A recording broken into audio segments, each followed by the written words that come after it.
The laughter echoed like knives across the table. Forks clinked, glasses chimed, but all I heard was my sister's voice, acid, smug, meant to draw blood. "How does it feel being the most useless one here?" she asked, loud enough for the whole family to hear. They laughed, every single one of them. My parents, my cousins, even my brother who once begged me for rent money. Everyone laughed, except me.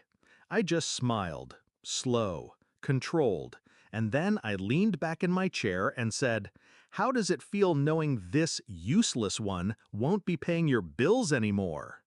The silence that followed was sweeter than any applause.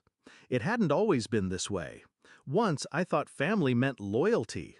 I thought we lifted each other up. When I got my first real job, I paid off my parents' mortgage. When my sister maxed out her credit cards, I bailed her out. When my brother nearly lost his apartment, I wired him 3 months' rent without hesitation. I worked long nights, sacrificed vacations, skipped luxuries. I believed it was worth it, for them. But the more I gave, the less they respected me. Generosity became expectation. Sacrifice became duty. And somewhere along the line, I stopped being a person to them. I became a wallet, a safety net, a fool. The signs were always there. The whispered jokes when they thought I couldn't hear. The backhanded compliments. Not the smartest, but dependable. The way my sister, especially, looked at me, like I was beneath her. But that dinner, that was the final nail. Her sneer wasn't just cruelty, it was truth spoken aloud. That's how they all saw me, useless, except for my money.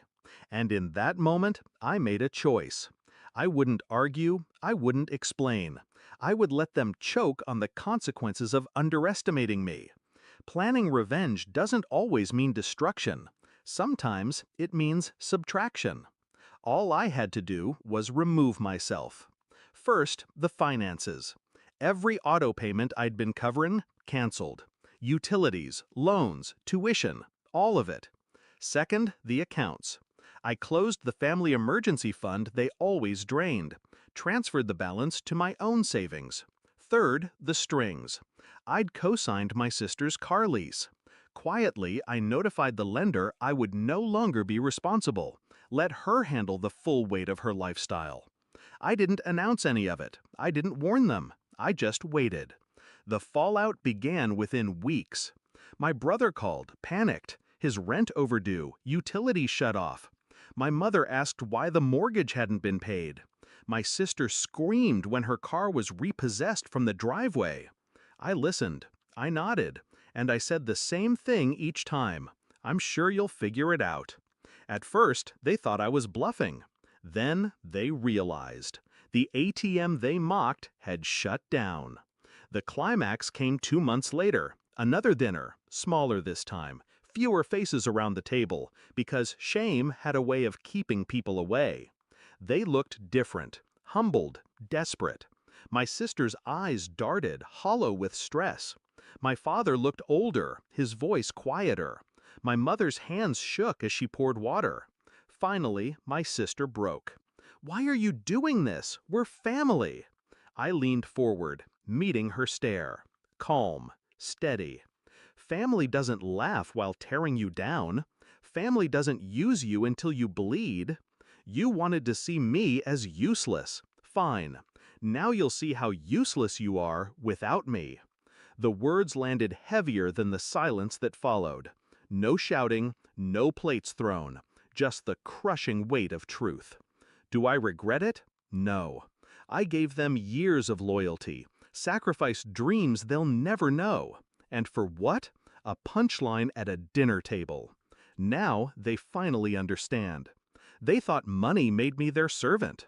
They thought my silence meant weakness. But silence can be a blade. And I learned how to cut deep without ever raising my voice. They call me cold now, vindictive. But I call it balance. Because the moment my sister sneered, the moment everyone laughed, they signed the contract for their own downfall. All I did was hold them to it. The best revenge isn't giving them pain. It's giving them freedom. The freedom to live exactly as they believe they could, without me.